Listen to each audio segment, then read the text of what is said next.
नमस्कार मित्रों, आज हम आए हुए हैं महाराज छत्रसाल के छोटे पुत्र महाराज जगतराज जी के महल घुमाने के लिए। और महल में आज हम आपको दिखाएंगे कि यहाँ पर इलाहाबाद के जो शासक थे, इलाहाबाद के जो नवाब थे बंगस खान, उन्होंने 1708 में इस किले पर आक्रमण किया था। वो समस्त हम आपको किला घुमाएंगे और इसी किले से शुरू हुआ था। इन्हीं जो सुंदर मनोरम दृश्य आप देख रहे हो, यहीं से शुरू हुआ था बाजीराव और मस्तानी का प्रेम प्रसंग। वह है मस्तानी का रंग महल भी हम आपको दिखाएंगे। और यहाँ पर राजा छत्रसाल के जो बेटे थे वहाँ की बैठक दिखाएंगे, उनके घर को दिखाएंगे। और जो एक पीछे आप ये समस्त चारों ओर देख रहे हो, यह बहुत ही सुंदर नज़ारा है। और इनके ठीक पीछे आप देख रहे हो, ये बेला सागर है। ये चंदेल कालीन समय में, चंदेल काल में बना हुआ बेला सागर। और बेला सागर में बेला सती की, जो ब्रह्मा की पत्नी थी, बेला सती की कहानी भी जग जाहिर है। और उन्हीं के किनारे पर महाराज जगतराज का महल बना हुआ है, जो राजा छत्रसाल के बेटे हैं। तो चलिए अब हम आपको दिखाएं। देख रहे हो ये महल है, इसमें हम प्रवेश करेंगे। उससे पहले आपको बता दें कि सभी साथी जय जय बुंदेलखंड चैनल को सब्सक्राइब कर लीजिए। जय जय बुंदेलखंड, जो बुंदेलखंड की अनकही धरोहरें हैं, जिनका इतिहास लगभग गुमनाम है, जो पढ़ाया भी नहीं गया है। और लगभग उन गुमनाम इतिहासों को हम ला करके आप समस्त साथियों को दिखाने के लिए लाए हैं, जो आप सभी देखोगे। और यहाँ के इतिहास से, बुंदेलखंड के ऐश्वर्यमय यहाँ के रहन सहन और संस्कृति से परिचित हो गए। तो साथियों जय जय बुंदेलखंड चैनल को सब्सक्राइब कर लीजिए। जबकि मृत्यु होने के बाद जो एक समय था, वह जिस तरह अनेक विद्रोह हुए, बुंदेला विद्रोह ने भी अपना पूरी तरह से समर्थन देकर के उस विद्रोह में साथ दिया था। और 1707 में औरंगजेब की मृत्यु होने के बाद फिर इसके बाद यहाँ पर राजा जगतराज जी, जो महाराज छत्रसाल जी के पुत्र थे, वह पूर्णतः निश्चिंत थे और अपने ही पिताजी के द्वारा संरक्षित होने पर इस किले में रह रहे थे। और किले का जो माहौल था, एकदम चारों ओर से भरे हुए तालाब और सुंदर प्रकृति के गोद में अपने आप को फल फूलता हुआ देख रहा था। और यह आप जो ऊपर की ओर देख रहे हो, यह सुंदर नक्काशी बुंदेली शैलियों के द्वारा जो कला निर्माण था, यह सिंह द्वार है। और सिंह द्वार के बाद हम आपको अंदर चल करके दिखाते हैं। आइए साथियों, अंदर चलते हैं। और यहाँ से देखिए, यहाँ से अंदर चलते हैं। अंदर चलने के बाद हम आपको बताते हैं यहाँ का जो दोनों ओर बने हुए, यह पहरेदारों के लिए, यह पहरेदारों के लिए बने हुए हैं। और यहाँ पर निश्चय ही पहरेदार रहते होंगे। देखिए यहाँ पर पहरेदारों का निवास होता था।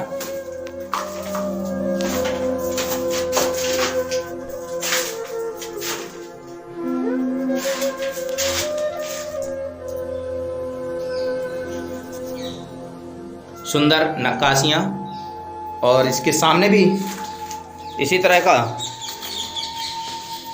एक कक्ष बना हुआ है, जो निश्चय ही सुरक्षा कक्ष था, जिस तरह आजकल। और वही कड़ाइयों के बीच में यह कक्ष भी बना हुआ है। और सुंदर भवन निर्माण शैली की यहाँ पर रचना देखने को मिलती है। और किले के अंदर हम आ चुके हैं। और वहाँ से जो आप देख रहे हो, सुंदर कला निर्माण शैली है ये। और यहाँ पर देखिए कितने बारीक डिजाइनों के द्वारा निकाले जाने वाली नक्काशियाँ, बहुत ही बारीक और महीन। और इसके बाद यहाँ पर भी आप देख सकते हो, सुंदर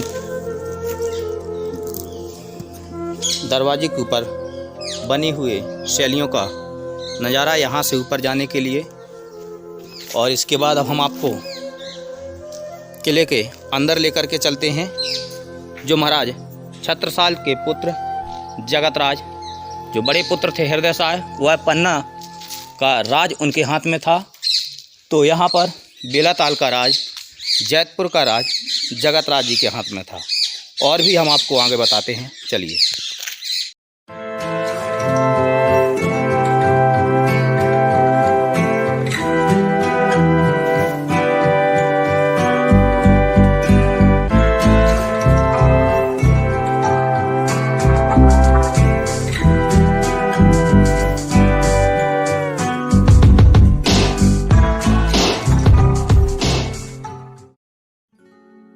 और आप जो ये देख रहे हो, इतना ये परिसर जो फैला हुआ है, ये किले का परिसर है। लेकिन अब के हालात में ये है कि यह रख रखाव मांग रहा है। लगातार इसके जीर्णोद्धार की बहुत ज़्यादा आवश्यकता है और ये काफ़ी खंडर के रूप में तब्दील हो चुका है। और आप देख रहे हो बहुत ही सुंदर और बेहतरीन नक्काशियाँ जो आप सामने देख पा रहे हो।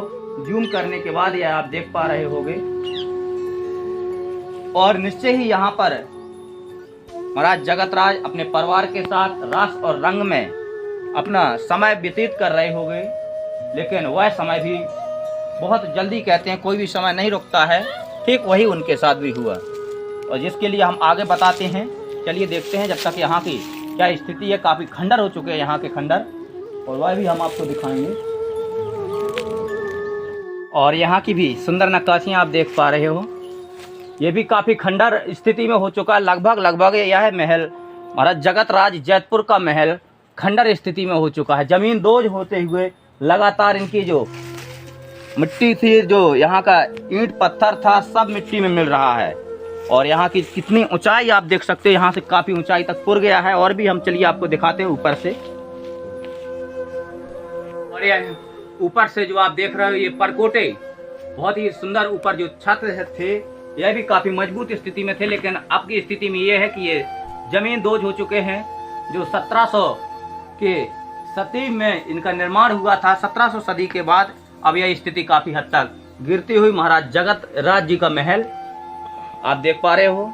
जो यहाँ पर सीढ़ियाँ बनी हुई हैं, लेकिन यहाँ पर बहुत ही स्थिति जमीन दोज होते हुए। और इसके बाद इलाहाबाद के नवाब बंगस खान ने देखा औरंगजेब की मृत्यु के बाद अच्छा समय है बुंदेलखंड में अपना वर्चस्व दिखाने के लिए, तो बंगस खान ने यहाँ पर आक्रमण करने के लिए अपनी योजना तैयार की और 1708 में यहाँ पर चढ़ाई कर दी राजा जगत राज के इसी महल की ओर, और इसे चारों ओर से घेर भी लिया था। और इसके बाद जब देखा कि बंगस खान ने आक्रमण कर दिया है, लेकिन एक राजा जगत राज के द्वारा अपने ही पुत्र सेनापति के साथ छल करने के कारण इनके बड़े भाई हृदय शाह जो पन्ना के राजा थे, वो बहुत क्रुद्ध थे। इतने क्रुद्ध थे कि उन्होंने इनकी जब खबर भी मिल गई तब भी उन्होंने कुछ ध्यान नहीं दिया। लेकिन दूसरी ओर देखते हैं तो बुंदेलखंड केसरी महाराज छत्रसाल की उम्र 80 वर्ष की थी और उन्होंने संन्यास ले लिया था युद्ध के लिए। तलवार समझ लीजिए रख दी थी। अब स्थिति बहुत दुविधापूर्ण थी क्योंकि उनके बड़े पुत्र साथ नहीं दे रहे थे इस दुखद समय में, और ये छोटे पुत्र थे, अब इनका भी पराभव की स्थिति में आ गए थे। तब महाराज छत्रसाल ने एक संदेशा लिखा। उन्होंने संदेशा लिखा करके भेज दिया हृदय शाह जी को पन्ना। बचपन से पालो हतो पोनन दूध पिवाए, और जगत अकेलो लड़त है जो दुख सहु न जाए। और शुद्ध हिंदी का वो जो मर्मपूर्ण शब्द था, शब्द का अर्थ था, उसको सुन करके हृदय शाह ने वह सारा जो छल प्रपंच की स्थिति थी वो सब कुछ भुला करके अपनी सेना को आदेश कर दिया और आकर के आल्हा उदल की नगरी जो महोबा थी वहां पर अपना पड़ाव डाल दिया मंत्रणा के लिए। और चलिए हम आपको और भी आगे बताएंगे, लेकिन देखिए यहाँ की जो स्थिति है बहुत ही मुश्किल हो चुकी है। देखते हैं यहाँ पर जो आपको बता रहे हैं, यहाँ भी बहुत हालात, ऊपर से एकदम छत गिर चुकी है। गिरे हुए छत के बीच में बहुत ही यहाँ रिस्की है, दरारें पड़ चुकी हैं। यहाँ पर देख रहे हो बड़ी बड़ी दरारें हैं और बहुत ही मुश्किल। यहाँ से देखिए चारों ओर से फूट चुके हैं और हम आपको अंदर का भी दिखा रहे हैं जहाँ के हालात बहुत ही नाजुक हो चुके हैं। और देखिए यहाँ पर भी एकदम टूट फूट की स्थिति आ चुकी है। इस स्थिति में एकदम छतों की दरारें और छत एकदम टूट चुकी हैं। जिसका बहुत ही ज़्यादा रख रखाव, जो बुंदेलखंड की धरोहर है, जो हेरिटेज है, इस हेरिटेज को सजाने की और संवारने की बहुत ही ज़्यादा आवश्यकता है। देखिए ये सब टूटी हुई स्थिति हैं, लेकिन हम किसी तरह से यहाँ पर आकर के आपको यहाँ की हकीकत बता रहे हैं। और अब हम यहाँ पर कुछ स्थानीय निवासी हैं। आप बिलाताल से हो? हाँ, बिलाताल। क्या नाम है आपका? रामचरण। रामचरण, ठीक है, रामचरण जी हैं। और सर आपका नाम क्या है? ठीक है। भान प्रताप। यहाँ जो स्थिति हो चुकी है, ये महल कितना बड़ा था पहले? 7 खंड का है। अच्छा, 7 खंड, ऊपर भी इसके नीचे है? नीचे साबित कमरा है नीचे। अच्छा, नीचे साबित का है। हाँ। तो वहाँ पर जाने का रास्ता है नहीं अभी पूरा गया। यहाँ इतना पूरा हो चुका है। यहाँ स्थानीय निवासियों ने बताया कि ये 7 खंड का महल था। अब आप यहाँ से समझ सकते हो कि बुंदेलखंड की ये धरोहर किस स्थिति में आ चुकी है कि 7 खंड का होने के बावजूद भी हम जिसमें सिर्फ एक ही खंड देख पा रहे हैं। एक ही खंड है ऊपर। अच्छा, आप कब से यहाँ देख पा रहे? बचपन से? आपका तो यहाँ बचपन बीता होगा। बचपन से। तो कभी नीचे आपको कैसे पता चला कि यहाँ 7 खंड है? गुजरात बताते हैं कि नीचे साबित कमरा है, वो जो खोल चुका है खंडर। अच्छा, नहीं, हम भी देख पा रहे हैं, आपको दिखाया भी था कि यहाँ पर वास्तव में नीचे काफी साइड से देखो कितनी गहराई है। बहुत सही आपने बताया कि उस साइड से देखने के बाद जो हमने आपको दिखाया था किस तरह यहाँ की पुराई हुई है। चलिए, आपका बहुत बहुत धन्यवाद। ये महाराज जगत राज जी का महल था, जो महाराज छत्रसाल जी के छोटे पुत्र थे और बड़े पुत्र थे हृदय साय। आपका बहुत बहुत धन्यवाद। और यहाँ पर जो आप देख पा रहे हो, जो ये अवशेष डले हुए हैं, यह महाराज जगत राज जी के पूजा स्थल थे। वहाँ पर ये देव प्रतिमा रूपी हुई थी और यहाँ पर ये पूजा किया करते थे। यहाँ के रानियों के परिवार सहित यहाँ पूजा करते थे। और इसके बाद जो आप दूर दूर तक फैला हुआ परिसर देख पा रहे हो, और वहाँ पर जो आप वहाँ पर राजा बैठ जाते थे और बैठ करके जो तालाब की सुंदर हवा आती थी और यहीं पर वो नृत्यांगनाओं का नृत्य देखा करते थे। जो आधुनिक भारतीय नृत्य कला थी वहीं से वो देखा करते थे। वहाँ पर बैठ करके वहाँ पर बैठने के लिए भी उनकी व्यवस्था थी। और जो आप नीचे की ओर देख पा रहे हो, जो नीचे दिखाई दे रहा है, यह घोड़े बांधे जाते थे। ये घोड़ों का अस्तबल था। यहाँ पर ये घुड़सवार में घोड़े बांधे जाते थे और दूर दूर तक फैला हुआ ये परिसर ये रणवास के स्थल के नाम से जाना जाता था। और भी चलिए हम आपको दिखाते हैं, जहाँ पर हम आपको और भी अवगत कराएंगे महाराज छत्रसाल के पुत्र जगत राज के किले से। तो चलिए चलते हैं।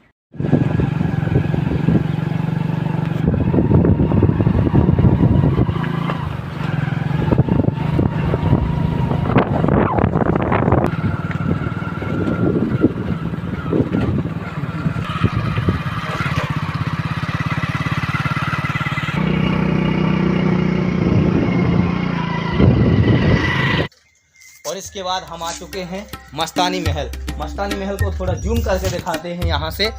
लेकिन रुकिए, आपको हम पूरा तब दिखाएंगे जब आपको भाग 2 में आपको पूरा देखना पड़ेगा। तब तक आप चैनल को सब्सक्राइब कर लीजिए, घंटी का बटन दबा दीजिए, बेल आइकन दबाने के बाद अपने दोस्तों को शेयर भी कर दीजिए। जय जय बुंदेलखंड चैनल को सब्सक्राइब करने के बाद। और यहाँ पर पता है आपको दिखाएंगे मस्तानी का जो नृत्य महल था। और यहाँ पर हम आपको दिखाएंगे मस्तानी का जो बाजीराव मस्तानी का जो प्रेम प्रसंग इसी महल से चला है, वो सब आपको दिखाएंगे। और बुंदेलखंड के प्राकृतिक रंगों का, प्राकृतिक कढ़ाई और प्राकृतिक फूल पक्षियों की डिजाइन पुरानी किस तरह होती थी, सब दिखाएंगे। यहाँ से भी लाख गुना सुंदर आपको दिखाने के लिए थोड़ा इंतजार कीजिए भाग 2 का। तब तक के लिए मित्रों, जय कुंवरपुर, जय बुंदेलखंड, जय माँ भारती, जय माँ भारती।